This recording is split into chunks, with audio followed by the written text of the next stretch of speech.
अरे ए भैया लोग, आप लोग से एगो बात कह चाहत रहनी हो भैया। अपन दुख कैसे क्यों बताई, आप लोग समझब बुझब जान। अरे हम आईनी जम्मू में कमाए, आज बस 4 दिन भइल रहल भैया। आज 4 दिन में हम का बताए दादा। 4 दिन में जल्ला भैया पाकिस्तान वाला अटैक कर डाला है।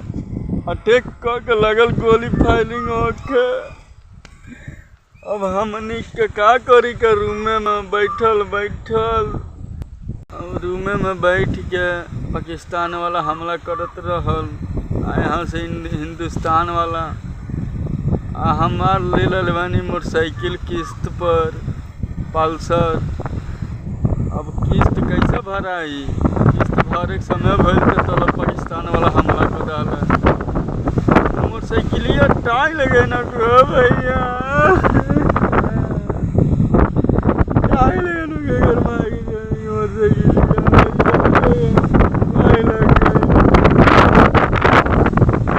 कभी को तन को बाला लाई लल 4 दिन भइल लल। काम बताए अब अपन दू भैया के सरे में कहतनी भैया सरे में कोनो सुनक नहीं गाँव के पाटीदारवा खूब मजाक उड़ावत भैया। अब फेन बुझात अब जम्मू जाए को मामला शांत हो गई। अब जात नहीं।